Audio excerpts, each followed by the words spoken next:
అందరికీ నమస్కారం. నా పేరు శరతృతి. మా అమ్మగారి పేరు లక్ష్మీ ప్రసన్న. మా నాన్నగారి పేరు మనోహర్. మా గురువుగారి పేరు సుధావాణి గారు. నేనిప్పుడు సెకండ్ చాప్టర్ టెస్ట్ ఇవ్వబోతున్నాను. ఓం శ్రీ పరమాత్మనే నమః. అథ ద్వితీయోऽధ్యాయः సాంఖ్యయోగः. సంజయ ఉవాచ తం తథా కృపయావిష్టम् అశ్రుపూర్ణాకులేక్షణम् విషీదంతమిదం వాక్యం ఉవాచ మధుసూదనः. श्रीभगवानुवाच कुतस्त्वाकश्मलमिदं विषमे समुपस्थितम् अनार्यजुष्टमस्वर्ग्यम् अकीर्तिकरमर्जुन क्लैब्यं मास्मगमः पार्थ नैतत्त्वय्युपपद्यते क्षुद्रं हृदय दौर्बल्यं त्यक्त्वोत्तिष्ठ परन्तप। अर्जुन उवाच कथं भीष्ममहं सङ्ख्ये द्रोणं च मधुसूदन इषुभिः प्रतियोत्स्यामि पूजार्हा वरिसूदन गुरून् हत्वा हि महानुभावान् श्रेयो भोक्तुं भैक्षमपीह लोके हत्वार्थकामांस्तु गुरूनिहैव भुञ्जीय भोगान् रुधिरप्रतिक्तान् न चैतद्विद्मः कतरन्नो गरीयः यद्वा जयेम यदि वा नो जयेयुः यानेव हत्वा न जिजीविषामः थेव स्थिताः प्रमुखेदार्थराष्ट्राः कार्पण्यदोषोपहतः स्वभावः पृच्छामि त्वां धर्मसम्मूढचेताः यच्छ्रेयस्यान्निश्चितं ब्रूहि तन्मे शिष्यस्तेऽहं चाधिमां त्वां प्रपन्नं न हि प्रपश्यामि ममापनुद्यात् यच्छोकमुच्चोषणमिन्द्रियाणाम् अवाप्य भूमावसपट्नं रुद्धं राज्यं सुराणामपि चाधिपत्यं। सञ्जय उवाच एवमुक्त्वा हृषीकेशं गुडाकेशः परन्तपः न योत्स्य इति गोविन्दम् उक्त्वा तूष्णीं बभूवः। तमुवाच ऋषिकेशः प्रहसन्निव भारत सेनयोरुभयोर्मध्ये विषीदन्तमिदं वचः। श्रीभगवानुवाच अशोचनन्वशोचस्त्वं प्रज्ञावादांश्च भाषसे गतासु न गतासूंश्च नानुशोचन्ति पण्डिताः न त्वेवाहं जातु नासं न त्वं नेमे जनाधिपाः न चैव न भविष्यामः सर्वे वयमतः परं देहिनोऽस्मिन् यथा देहे कौमारं यौवनं जरा तथा देहान्तरप्राप्तिः धीरस्तत्र न मुह्यति मन्त्रस्पर्शास्तु कौन्तेय शीतोष्णसुखदुःखदाः आगमापायनो नित्याः तां तितिक्षस्व भारत यं हि न व्यथयन्त्येते पुरुषं पुरुषर्षभ समदुःखसुखं धीरं सोऽमृतत्वाय कल्पते नाशतो विद्यते भावः नाभावो विद्यते सतः उभयोरपि दृष्टोऽन्तः त्वनयोस्तत्त्वदर्शिभिः अविनाशि तु तद्विद्धि येन सर्वमिदं ततं विनाशमव्ययस्यास्य न कश्चित् कर्तुमर्हति। अन्तवन्त इमे देहाः नित्यस्योक्ताः शरीरिणः अनाशिनो प्रमेयस्य तस्माद्युध्यस्व भारत य एनं वेति हन्तारं यश्चैनं मन्यते हतम् उभौ तौ न विजानीतः नायं हन्ति न हन्यते न जायते म्रियते वा कदाचित् नायं भूत्वा भविता वा न भूयः अजो नित्यश्शाश्वतोऽयं पुराणः न हन्यते हन्यमाने शरीरे वेदाविनाशिनं नित्यं य एनमजमव्ययम् कथं स पुरुषः पार्थ कं घातयति हन्तिकं वासांसि जीर्णानि यथा विहाय नवानि गृह्णाति नरोपराणि तथा शरीराणि विहाय जीर्णानि अन्यानि संयाति नवानि देहि नैनं छिन्दन्ति शिष्टानि नैनं दहति पावकः न चैनं क्लेदयन्त्यापः न शोषयति मारुतः अच्छेद्योऽयमदाह्योऽयम् अक्लेद्यो शोष्य एव च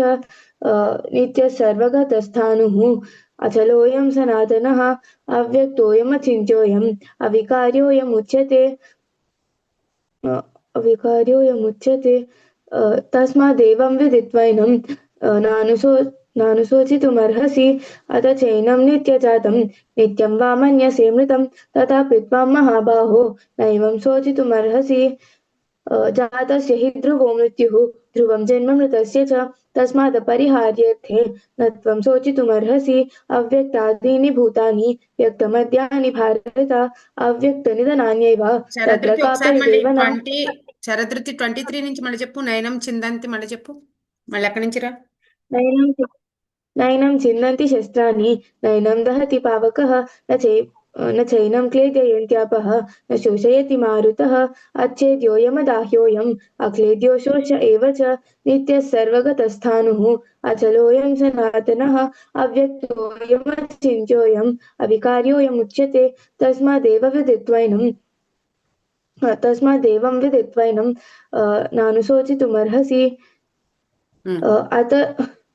चैनं नित्यजातं नित्यं वा मन्यसे मृतं तथापि त्वां महाबाहो नैवं शोचितुमर्हसि जातस्य हि ध्रुवो मृत्युः ध्रुवं जन्म मृतस्य च तस्मादपरिहार्येऽर्थे न त्वं शोचितुमर्हसि अव्यक्तादीनि भूतानि व्यक्तमद्यानि भारत अव्यक्तनिधनान्यैव तत्र का परिदेवना आश्चर्यवत् पश्यति कश्चिदेनम् आश्चर्यवद् वदति तथैव चान्यः आश्चर्यवच्चैनमन्यः शृणोति श्रुत्वाप्येनं वेद न चैव कश्चित् देहि नित्यमवध्योऽयं देहे सर्वस्य भारत तस्मात् सर्वाणि भूतानि न त्वं शोचितुमर्हसि स्वधर्ममपि चावेक्ष्य न विकम्पितुमर्हसि धर्म्यादियुद्धात् श्रेयोऽन्यत् क्षत्रियस्य न विद्यते यदृच्छया चोपपन्नं स्वर्गद्वारमपावृतं सुखिनः क्षत्रियाः पार्थ लभन्ते युद्धमीदृशम् अथ चेत्त्वमिमं धर्म्यं संग्रामं न करिष्यसि ततः स्वधर्मं कीर्तिं च हित्वा पापमवाप्स्यसि अकीर्तिं चापि भूतानि कथयिष्यन्ति ते व्ययां सम्भावितस्य चाकीर्तिः मरणादतिरिच्यते भयाद्रणादुपरतं वंशन्ते त्वां महारथाः येषां च त्वां बहुमतः भूत्वा यास्यसि लाघवम् अवाच्यवादांश्च बहून् वदिष्यन्ति तवाहिताः निन्दन्तस्तव सामर्थ्यं ततो दुःखतरं नु किं हतो वा प्राप्स्यसि स्वर्गं जित्वा वा भोक्ष्यसे महीम् तस्मात्तुद्धिष्ठ कौन्तेय युद्धाय कृतनिश्चयः सुखदुःखे समे कृत्वा लाभालाभौ जयाजयौ ततो युद्धाय युज्यस्व नैवं पापमवाप्स्यसि येषा ते भीता साङ्ख्ये बुद्धिर्योगे त्विमां शृणु बुद्धया युक्तो यया बुद्ध्या पार्थ बुद्ध्या येषा युक्तो ते भीता साङ्ख्ये बुद्धिर्योगे त्विमां शृणु बुद्ध्या युक्तो यया पार्थ कर्मबन्धं प्रहास्यसि नेहाभिक्रमनाशोऽस्ति प्रत्यवायो न विद्यते स्वल्पमप्यस्य धर्मस्य त्रायते महतो भयात् व्यवसायात्मिका बुद्धिः एकेह कुरु नन्दन बहुशाखा ह्यनन्ताश्च बुद्धिर्व्यतितरिष्यति बुद्धयो व्यवसायिनां बुद्धितो व्यवसायिनां यामिमां पुष्पितां वाचं प्रवदन्त्यविपश्चितः वेदवादरतः पार्थ नान्यदस्तीति वादिनः कामात्मानः स्वर्गपराः जन्मकर्मफलप्रदां क्रियाविशेषबहुलां भोगैश्वर्यगतिं प्रति भोगैश्वर्यप्रसक्तानां तयापहृतचेतसां व्यवसायात्मिका बुद्धिः समाधौ न विधीयते त्रैगुणा विषया वेदाः निस्त्रैगुण्यो भवार्जुन निर्द्वन्द्वो नित्यसत्त्वस्थः निर्योगक्षेम आत्मवान् यावानर्थ उदपाने सर्वतः सम्प्लुतोदके तावान् सर्वेषु वेदेषु ब्राह्मणस्य विजानितः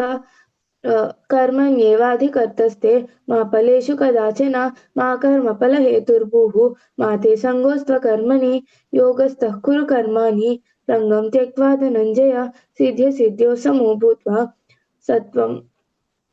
समत्वं योग उच्यते दूरेण ह्यवरं कर्म बुद्धिर्योगादनञ्जय बुद्धौ शरणमन्विच्य कृपणः फलहेतवः बुद्धिर्युक्तो जहातीह उभे सुकृतदुष्कृते तस्मात् योगाय युज्यस्व योगः कर्मसु कौशलम् कर्मजं बुद्धियुक्ता हि फलं त्यक्त्वा मनीषिणः जन्मबन्धविनिर्मुक्ताः पदं गच्छन्त्यनामयम् यदा ते मोहकलिलं बुद्धिर्व्यतितरिष्यति तदा गन्तासि निर्वेदं श्रोत्रव्यस्य सुतस्य च श्रुतिविप्रतिपन्ना ते यदा स्थास्यसि निश्चला समाधवचला बुद्धिः तदा योगमवाप्स्यसि अर्जुन उवाच स्थितप्रज्ञस्य का भाषा समधिस्थस्य केशव स्थितधिः किं प्रभाषेत किमासीत व्रजेत किम् श्रीभगवानुवाच प्रजहाति यथा कामान् सर्वान् पार्थमनोगतान् आत्मन्येवात्मना तुष्टः स्थितप्रज्ञस्तदोच्यते दुःखेष्वनुद्विग्नमनः सुखेषु विगतस्पृहः वीतरागभयक्रोधः स्थितधीर्मुनिरुच्यते यः सर्वत्रानभिस्नेहः तत्तत्प्राप्य शुभाशुभं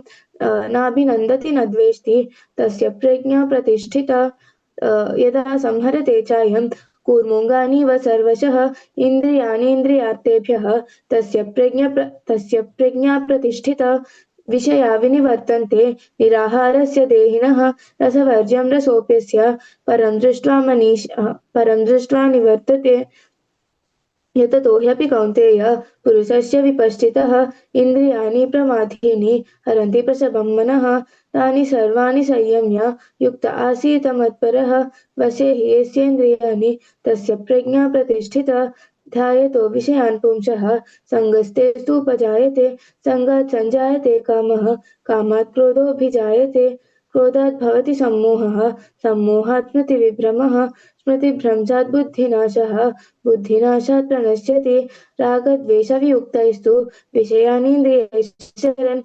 आत्मवश्यैर्विधेयात्मा प्रसादमधिगच्छति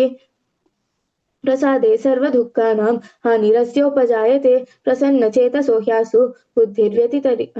बुद्धिपर्यवतिष्ठते